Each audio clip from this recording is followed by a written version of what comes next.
Students, welcome to my channel Seed Academy और मैं हूं आपके साथ नेहा। तो कैसे हैं आप लोग? सब अच्छे होंगे। असेसमेंट आने वाले हैं तो तैयारी शुरू करते हैं। आज का मेरा टॉपिक इंटीजर्स ही रहेगा। ऑलरेडी हम इससे पहले 2 पार्ट्स डिस्कस कर चुके हैं, जिसमें पहली स्टेज में हमने इनिशियल स्टेप्स पढ़े इंटीजर्स के, और दूसरी जो हमारा टॉपिक था उसमें हमने प्रॉपर्टीज ऑफ एडिशन के पार्ट पढ़े थे। That is very important for the 6th standard कि आपके पास 6th स्टैंडर्ड में एज अ चैप्टर भी है इंटीजर्स। आज हम थोड़ा सा और आगे बढ़ते हैं, तो आज का मेरा टॉपिक उससे एक और एडवांस लेवल पर रहेगा। मेनली ये चैप्टर 7th में है, जिसमें आप प्रॉपर फर्स्ट चैप्टर जो 7th स्टैंडर्ड का है वो यही है। बाकी तो फ्यूचर में हर जगह इसका यूज होता है। तो आज बेसिकली हम लोग इंटीजर्स का 3rd स्टेज पढ़ेंगे, जो डिपेंड करता है मल्टीप्लिकेशंस पे, कि प्रॉपर्टीज ऑफ मल्टीप्लिकेशन क्या होती है। अगर 2 इंटीजर्स के बीच में कोई भी मल्टीप्लिकेशन का साइन आ जाता है तो उनको हम कैसे सॉल्व करते हैं। तो चलिए लेट्स स्टार्ट आवर सेशन।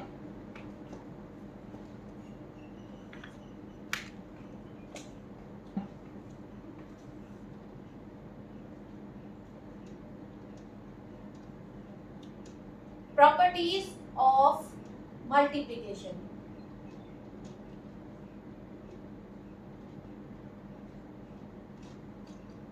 बहुत ध्यान से देखेंगे, बहुत इंपॉर्टेंट प्रॉपर्टीज हैं जो हम आज पढ़ेंगे।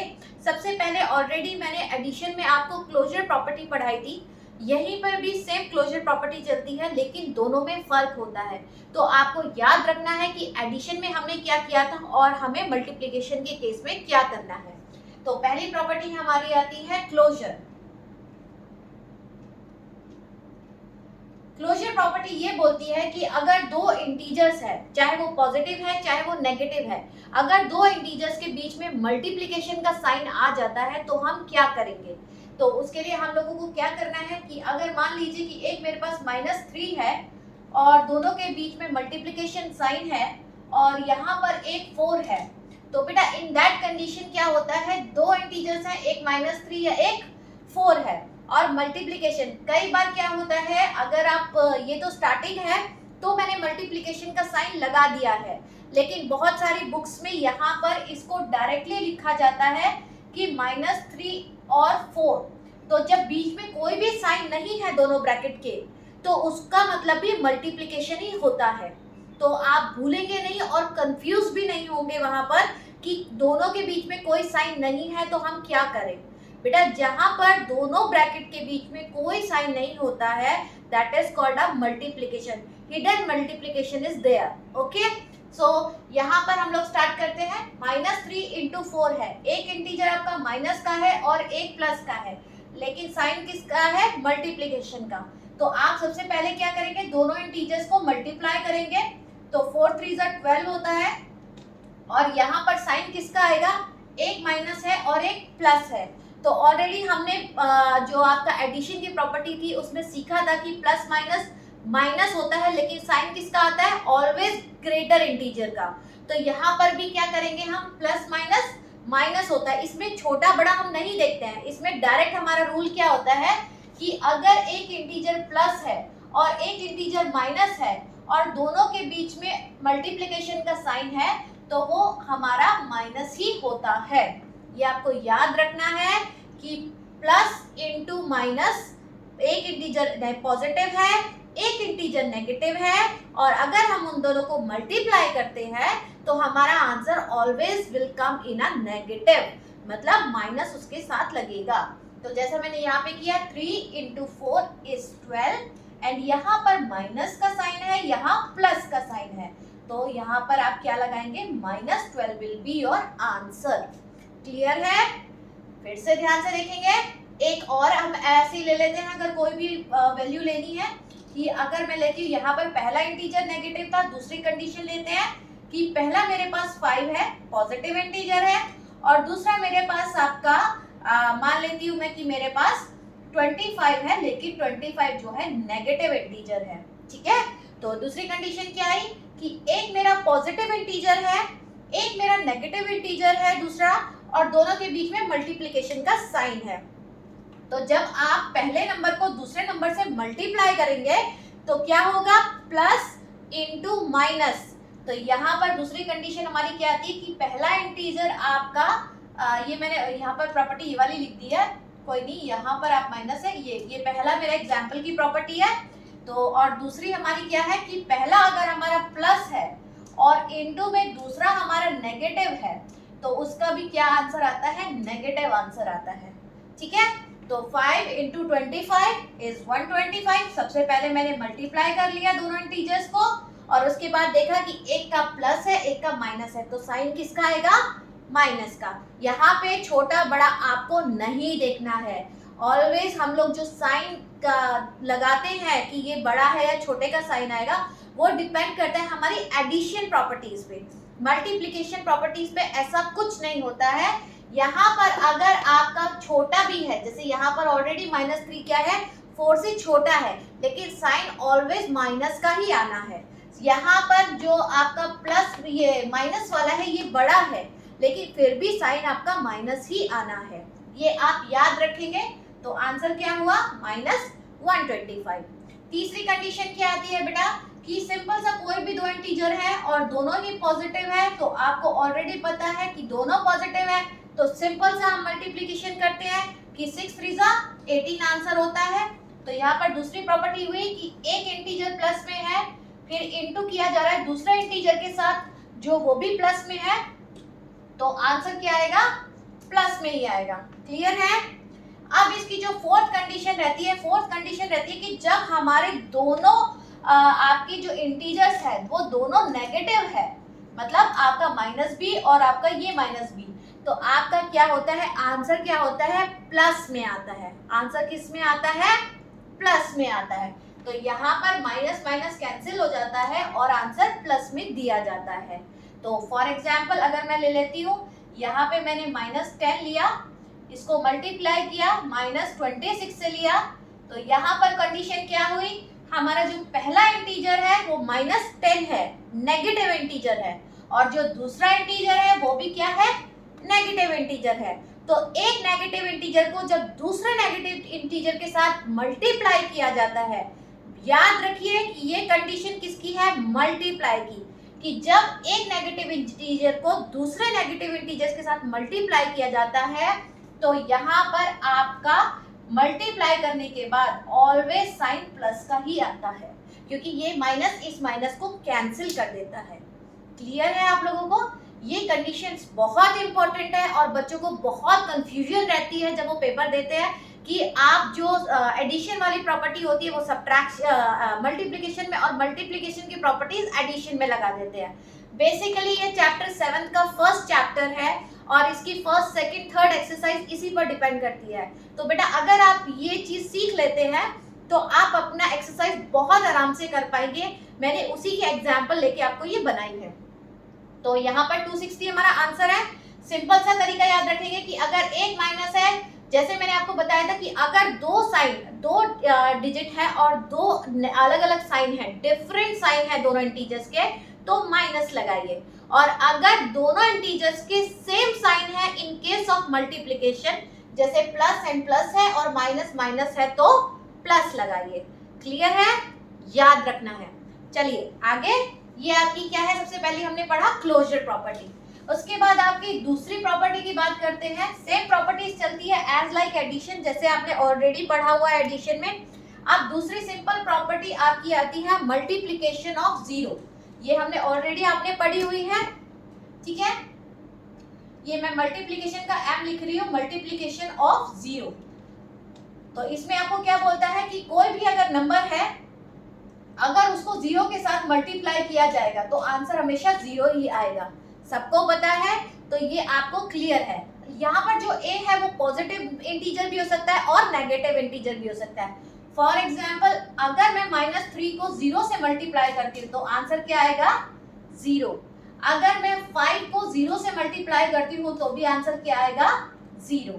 तो सिंपल बात है बेटा, a इंटू 0 हो तो भी 0 होता है, या आप 0 इंटू a लिखेंगे तो भी वो 0 ही होता है।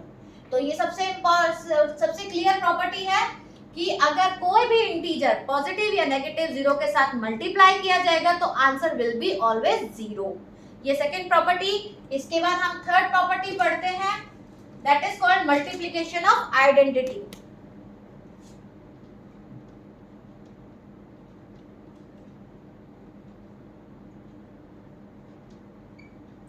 इसमें बेटा आपको ऑलरेडी हम एडिशन में भी मैंने आपको सिखाया था कि इसमें इंटू 1 किया जाता है, कि अगर आप मान लीजिए कि a इंटू 1 करते हैं तो क्या आंसर आता है, ठीक है। तो जब ऐसा होता है तो इसमें क्या होता है, ये आंसर हमेशा a ही होता है। फॉर एग्जाम्पल अगर हमारा a जो है वो पॉजिटिव है, अगर मैं मानती हूँ कि 36 हमारा a है, मैंने एक एग्जाम्पल लिया कि पॉजिटिव इंटीजर इंटू 1, तो यहाँ पर आंसर क्या आएगा, 36 ही आएगा, ठीक है। और अगर मैं मानती हूँ कि a हमारा एक नेगेटिव इंटीजर है, कि उसकी वैल्यू क्या है, नेगेटिव है, मान लीजिए कि 625 जो है वो नेगेटिव वैल्यू है a की, और उसके साथ 1 मल्टीप्लाई किया जाता है तो आंसर क्या आता है, -625 ही आता है, ठीक है। क्योंकि ये प्रॉपर्टी यहाँ पर सेम है, आप ऑलरेडी देख रहे हो कि एक माइनस में है एक प्लस में है, एक माइनस में एक प्लस में, तो आंसर माइनस में ही आएगा। या बोल सकते हैं कि a इंटू 1 है तो a answer will B a itself. Clear है आप लोगों को? ये आपकी थर्ड प्रॉपर्टी है जो मैंने आपको बताई है कि that is multiplication of identity. Next उसके बाद फोर्थ प्रॉपर्टी हम पढ़ते हैं,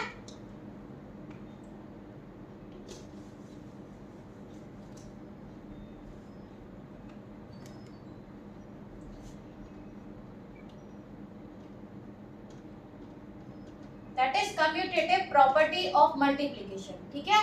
this is called fourth property है आपकी commutative property of multiplication. Already हमने एडिशन में भी ये प्रॉपर्टी पढ़ी थी, यहाँ पर ये भी सेम चीज पढ़ेंगे। ये आपको ऑलरेडी एक बात बोलती है कि अगर दो इंटीजर ले लिए जाते हैं, अगर एक इंटीजर a है और एक इंटीजर b है, तो a into B is always equal to b into a।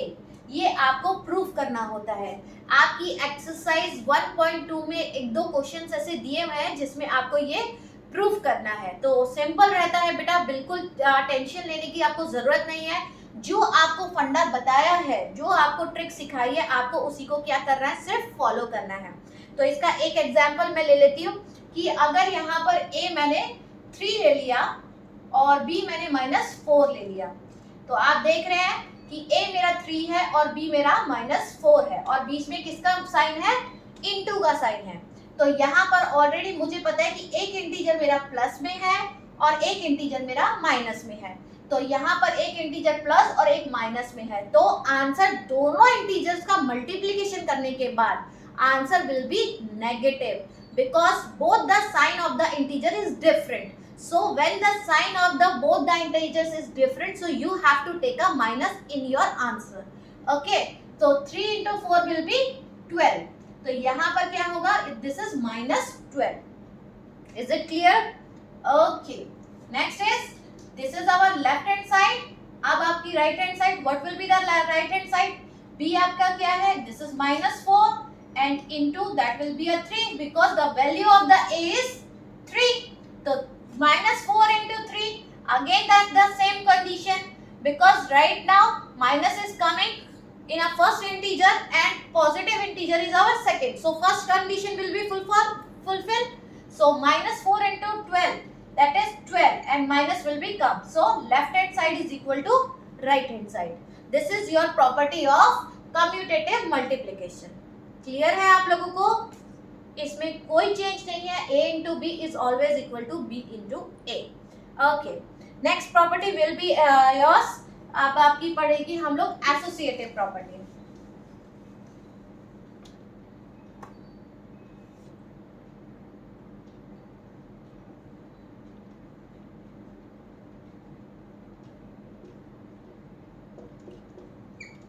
Okay, this is your fifth property that is called associative property.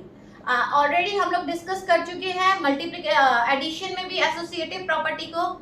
इससे पहले प्लीज बच्चा जिसने मुझे लाइक सब्सक्राइब नहीं किया है, प्लीज आप मुझे सब्सक्राइब कीजिए, नहीं तो आपको मेरे लेटेस्ट वीडियो नहीं मिलेगी। और जो बच्चे एक भी चैप्टर की पूरी सीरीज अगर अच्छे से पढ़ लेंगे, सारे पार्ट्स आप पढ़ लेते हैं, तो वो चैप्टर आपको बहुत अच्छे से क्लियर हो जाएगा। इवन हर लेवल पर ये चैप्टर आते हैं और इन फ्यूचर आफ्टर 10th कि आपके ये एज अ चैप्टर नहीं आते हैं, लेकिन आप जो भी चैप्टर पढ़ते हैं उसका पार्ट बन के ये जरूर आते हैं। तो इसलिए नीट जेई में बार बार वही चीज पढ़ने से अच्छा है कि अभी आपके पास जो है आप उसे थॉरोली पढ़ो, जिससे बेटा बिलीव मानिए कि आपको आगे जाके फ्यूचर में कोई प्रॉब्लम नहीं होगी। ठीक है, तो कम टू द पॉइंट, वापस आते हैं अपने पॉइंट पे। एसोसिएटिव प्रॉपर्टी होती है बेटा, एसोसिएटिव प्रॉपर्टी बोलती है कि जब आपके दो से ज्यादा इंटीजर्स होते हैं तो उनको कैसे हैंडल किया जाता है। ठीक है, अगर मान लीजिए कि यहाँ पर a है, a इंटू बी है और b इंटू सी है, यहाँ तीन इंटीजर्स हो गए। अभी तक हम बात कर रहे थे कि जब दो इंटीजर्स होते हैं और उनका मल्टीप्लीकेशन होता है, लेकिन यहाँ पर तीन इंटीजर्स है, तो इन दैट केस आप क्या करते हो कि आप पहले दो का पेयर बना लेते हो कि a इंटू बी हो गया और इंटू सी हो गया। ठीक है, कि मतलब पहले किसको, ब्रैकेट क्या दिखाता है कि आपको पहले यहाँ से शुरुआत करनी है, मतलब आपको इस टर्म को पहले लेके चलना है। तो आपका a इंटू बी हो गया और यहाँ होगा अब यहाँ पर is equal to b into C हो गया, तो a into B into C हो गया। यहाँ पर मैंने क्या किया, पहले दो को एक साथ ले लिया और c को छोड़ दिया, यहाँ पे a को छोड़ दिया और पीछे दो को साथ ले लिया। ऑलरेडी आपने पढ़ा हुआ है एडिशन में, लेकिन एक चीज का आपको यहाँ ध्यान रखना है कि जो तीनों नंबर्स हैं, जो हमारे तीनों इंटीजर्स है, उसका बीच में साइन मल्टीप्लिकेशन है। Always remember this thing because this is the associative property of multiplication. तो मल्टीप्लिकेशन साइन तो आपका आना ही चाहिए। तो यहाँ पर ये कंडीशन बनती है। इसका एक एग्जांपल लेके देखते हैं कि ये प्रूफ होता है या नहीं होता है। अगर मैं एक इसका प्रूफ ले लेती हूँ, एक -3 है, a जो है वो -3 है, या यहाँ लिखते हैं पहले हम लोग, जो a है वो -3 है, -2 है, और एक मैं ले लेती हूँ कि c जो है वो 5 है। ठीक है, तो अब यहाँ पर लेफ्ट हैंड साइड पहले हम लोग यूज करेंगे। लेफ्ट हैंड साइड में क्या होगा, a की वैल्यू क्या है, -3 हो गई, ओके, b की वैल्यू -2 हो गई, ब्रैकेट क्लोज, क्योंकि हमने पहले ये दोनों को लेना है, और c की वैल्यू आपकी क्या है, 5 हो गई। Okay, so what we will do, we will operate first of all these two terms, okay, because these are in a bracket। तो -3 into -2 मल्टीप्लिकेशन है और दोनों इंटीजर्स नेगेटिव है, और दोनों इंटीजर्स जब नेगेटिव होंगे तो क्या होता है, मल्टीप्लिकेशन करके पॉजिटिव साइन आता है, क्योंकि मल्टीप्लिकेशन में दोनों इंटीजर्स कैंसिल हो जाते हैं, इनका माइनस माइनस। ठीक है, तो यहाँ पर मैंने 3 into 2 किया, दैट इज 6, और आपका पॉजिटिव 6 हुआ। ठीक है, इंटू 5 दैट इज 30। तो यहाँ आंसर हमारा क्या आया, 30। चलिए राइट हैंड साइड पे देखते हैं कि राइट हैंड साइड पे भी हमें सेम वैल्यू मिलती है या नहीं मिलती है। तो यहाँ पर a की वैल्यू मेरे पास क्या है, -3 है, b की वैल्यू क्या है, -2 है, एंड c की वैल्यू क्या है, 5 है। क्लियर है बेटा। तो यहाँ पर क्या होगा कि -3 तो मैंने अभी ऐसे ही छोड़ दिया, अंदर का मैंने किया। यहाँ पर एक इंटीजर नेगेटिव है, दूसरा इंटीजर पॉजिटिव है, और बीच में क्या है, मल्टीप्लिकेशन है। यू नो वेरी वेल कि दो इंटीजर्स में से एक नेगेटिव है और एक पॉजिटिव है, तो साइन किसका आता है, नेगेटिव का, because both are the integers have a different sign, so we will use a minus. Okay, so -2 into 5 that will be a -10. okay, this is -10 into -3 is same. okay, now again that this is the different condition. Again these are the two integers, one is -3 and another is -10, and both are the negative sign. If both have a negative sign, so minus and minus, in case of multiplication, so what we will do, we will use a plus sign because both have a same sign. So -3 into -10, after multiplication answer will be 30 and sign will be positive. So here it is clear, 30 is equal to 30, left hand side is equal to right hand side. आपको सिर्फ mind में याद रखना है कि सबसे पहले आपको दो इंटीजर्स को प्लस करना है और उसके बाद आपको सोचकर साइन लगाना है। Is it okay?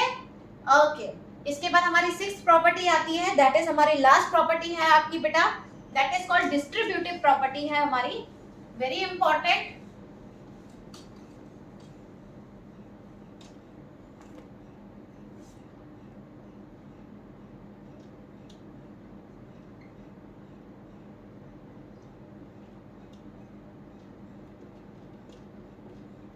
ओके, ये हमारी डिस्ट्रीब्यूटिव प्रॉपर्टी है। ये थोड़ी सी डिफरेंट है, अगर आप ध्यान से देखेंगे तो ये प्रॉपर्टी आपको बोलती है कि जो ए है, ठीक है, जो ए है वो बी प्लस सी है। यहाँ पर आपका एक पॉजिटिव साइन भी आ रहा है एडिशन में। इन दैट कंडीशन, जब आपको मल्टीप्लिकेशन और एडिशन का दोनों का साइन मिलता है, in that condition what you will do. Okay, तो इसको याद रखना है कि ए जो है वो यहाँ पर जब ए ब्रैकेट से बाहर है तो इसका मतलब है कि ए जो है वो जितनी भी टर्म्स है ब्रैकेट में उन सबसे क्या कर रहा है, मल्टीप्लाई कर रहा है। ठीक है, तो यहाँ पर क्या होगा कि अगर मैं ए को अंदर मल्टीप्लाई करती हूँ तो ए को बी से मल्टीप्लाई किया तो यहाँ पर आंसर आया ए बी, प्लस ए को सी से मल्टीप्लाई किया तो A C. Is it okay? समझ में आ गया आप लोगों को? ज्यादातर सबको पता है कि जो भी टर्म बाहर है पूरे ब्रैकेट के, इसका मतलब है कि वो टर्म जितनी भी टर्म्स होंगी ब्रैकेट के अंदर उन सबसे मल्टीप्लाई करेगी। ओके, ये आपकी डिस्ट्रीब्यूटिव प्रॉपर्टी कहलाती है। एक इसका एग्जाम्पल लेते हैं कि हम इसका कोई भी एग्जाम्पल ले लेते हैं कि अगर मैं मानूं कि जो ए की वैल्यू है, ए की आपकी यहाँ पर मान लेते हैं कि जो मेरी ए की वैल्यू है वो 3 है, बी की वैल्यू हमारी -5 है और सी की मान लेते हैं 1 है। ठीक है, तो यहाँ पर ए की वैल्यू मैं लेफ्ट हैंड साइड में पुट करती हूँ। ए की वैल्यू मेरी 3 है, उसके बाद बी की वैल्यू हमारे पास क्या है, -5 है और सी की वैल्यू मेरे पास 1 है। क्लियर है आप लोगों को? ठीक है, इन दैट केस आप क्या करेंगे, पहले आप b प्लस सी को सॉल्व करेंगे क्योंकि ब्रैकेट किस पर है, b प्लस सी पर ब्रैकेट है, तो b plus C -5 plus 1 already हम लोगों ने पहले पढ़ा हुआ था, properties of closure, properties of addition.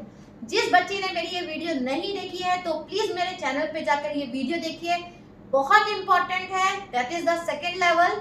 तो आपका -5 प्लस 1 जो होता है, 5 में से 1 जाएगा तो 4, बिकॉज प्लस माइनस माइनस होता है। तो यहाँ पर 4 हुआ, लेकिन साइन किसका आता है, जो भी नंबर बड़ा होता है। तो यहाँ पर 5 के पास माइनस है और 1 के पास प्लस है, तो साइन किसका आएगा, 5 का, और 5 क्या है, बड़ा है, तो 5 के पास कौन सा साइन है, माइनस। तो आंसर क्या आया, -4। यहाँ पर 3 ऑलरेडी मल्टीप्लाई हो रहा है, तो 3 4 12।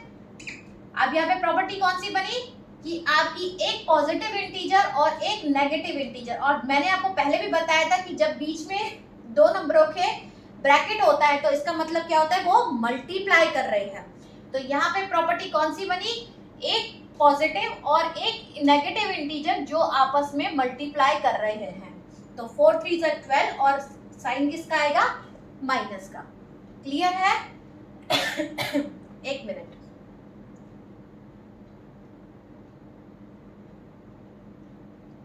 उसके बाद हम लोग left and right hand side पे आते हैं। ये हमारी वैल्यू किसकी निकली है, लेफ्ट हैंड साइड की निकली है। राइट हैंड साइड में दूसरा तरीका क्या होता है इसको करने का कि a की जो वैल्यू है, a की वैल्यू क्या है, यहाँ पर 3 है और b की वैल्यू क्या है, -5 है, तो a इंटू बी हो गया, और फिर से a इंटू सी। a क्या है आपकी, ऑलरेडी 3 है और c की आपकी 1 है। तो यहाँ पर क्या हुआ, ये प्रॉपर्टी कौन सी बन गई है, अगेन सेम प्रॉपर्टी है, एक प्लस की और एक माइनस की, तो माइनस होगा, 3 5 15, साइन किसका, माइनस का। ये वाला प्लस आ गया और दोनों क्या है, पॉजिटिव है, तो दोनों आपका क्या है, पॉजिटिव होंगे। तो दोनों जब पॉजिटिव होते हैं और मल्टीप्लिकेशन होगी तो साइन किसका आएगा, पॉजिटिव का। तो 3 × 1 3। अब यहाँ पर फिर वापस आपकी क्लोजर प्रॉपर्टी बनी एडिशन की, तो यहाँ पे -15 प्लस 3, तो प्लस माइनस क्या होता है, माइनस होता है, लेकिन साइन किसका आता है, जो भी नंबर बड़ा होता है। तो प्लस माइनस माइनस हुआ, 12 आया, लेकिन साइन किसका आएगा, जो बड़ा होगा। यहाँ बड़ा कौन है, 15 बड़ा है, तो साइन 15 के पास किसका है, माइनस का, तो ये भी क्या हुआ, माइनस। तो आप यहाँ देख रहे हैं कि जो लेफ्ट हैंड साइड है वो किसके बराबर हो गई, राइट हैंड साइड की। ये आपकी क्या कहलाती है, डिस्ट्रीब्यूटिव प्रॉपर्टी ऑफ मल्टीप्लिकेशन कहलाती है। होपफुली आपको समझ में आया होगा। बहुत इंपॉर्टेंट प्रॉपर्टीज है बेटा, और आपकी एक्सरसाइज में पूरा दिया हुआ है, तो आपको ये अच्छे से समझना है और ये करना भी है। होपफुली आपको ये सारी एक्सरसाइज मेरी समझ में आई होगी। यहाँ पर आज हमने पूरा प्रॉपर्टीज पढ़ा है। आपको वीडियो ध्यान से देखना है, 2 बार देखिए, ध्यान से देखिए, प्रैक्टिस करिए। सेम क्वेश्चन आपको अपनी एनसीईआरटी बुक और जगह मिलेंगे। अपने कंसेप्ट क्लियर कीजिए। अगर फिर भी नहीं आता है तो आप मुझे कमेंट बॉक्स में लिख सकते हैं जो भी आपके डाउट्स है। और अगर आप चाहते हैं कि मैं आपके टॉपिक्स पे वीडियो बनाऊं तो प्लीज बेटा मुझे कमेंट बॉक्स में लिखिए। फर्स्ट से लेके 12th तक के मैथ्स की आप जो भी टॉपिक बोलेंगे, I will try my level best कि मैं आपके लिए अच्छी से अच्छी वीडियो बनाऊं। इसके बाद हम इसका एक और लेवल है, लेवल 4 पढ़ेंगे और उसके बाद इंटीजर्स चैप्टर खत्म हो जाएगा। और 4th लेवल जो होगा वो आपका बेसिकली 5th, 6th, 7th और 8th स्टूडेंट के लिए चारों लेवल हैं और बहुत अच्छे हैं, आपको अच्छे से समझना है। होपफुली मिलती हूँ अपनी नेक्स्ट क्लास में। Thank you, keep watching me, bye bye.